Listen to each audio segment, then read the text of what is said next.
নিয়ে দুর্নীতির অভিযোগ প্রমাণ করার জন্য বিশ্ব ব্যাংকের প্রতি আহ্বান জানিয়েছেন প্রধানমন্ত্রী শেখ হাসিনা। সাম্প্রতিক মিয়ানমার ও ইন্দোনেশিয়া সফর নিয়ে বিকেলে গণভবনে এক সংবাদ সম্মেলনে তিনি বলেন, যে মন্ত্রীর বিরুদ্ধে দুর্নীতির অভিযোগ করা হয়েছে তাকে সরিয়ে দেওয়া হয়েছে। এখন বিশ্ব ব্যাংকের তদন্ত করতে কোনো সমস্যা হবে না। পিনাকি তালুকদারের রিপোর্ট। গত 5 ডিসেম্বর 5 দিনের সফরে মিয়ানমার ও ইন্দোনেশিয়া যান প্রধানমন্ত্রী শেখ হাসিনা। মিয়ানমার সরকারের সঙ্গে বিদ্যুৎ, জ্বালানি, বাণিজ্যিক সম্পর্ক স্থাপন ও জলবায়ু বিষয়ে আলোচনা শেষে ইন্দোনেশিয়ার বালিতে 4th বালি ডেমোক্রেসি ফোরামে অংশ নেন প্রধানমন্ত্রী।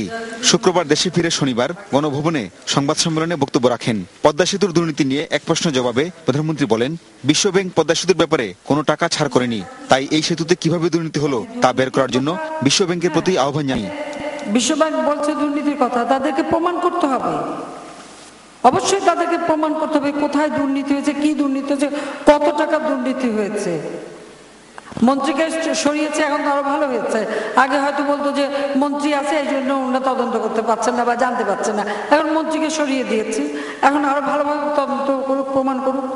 টিপাই মুখ বাঁধের বিষয়ে প্রধানমন্ত্রী আবারও বলেন, ভারত সরকারকে জানিয়ে দিয়েছি বাংলাদেশের ক্ষতি করে কোনো কিছু করতে দেওয়া হবে না।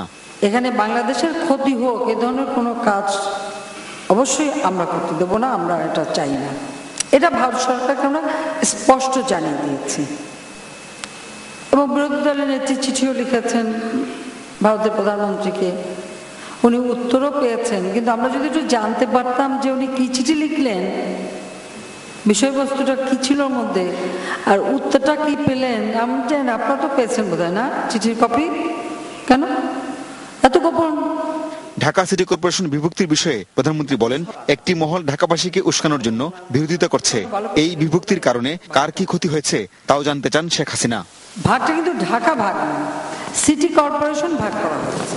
সাধারণ মানুষের সেবাটা নিশ্চিত করার জন্য, দুর্গে পৌঁছে দেওয়ার জন্যই আমরা সিটি কর্পোরেশনটাকে উত্তর দক্ষিণ 2 ভাগ করেছি। কাজে রাজধানীবাসী তার সেবাটা যাতে সুন্দরভাবে পেতে পারে সেই উদ্দেশ্য নিয়েই করে, কেন অন্য কিছু না। কাজে ওটাই আমার প্রশ্ন যে ঢাকা ভাগ হলো, ক্ষতি কার হলো? Pinaki Talukdar, ATN news, Dhaka.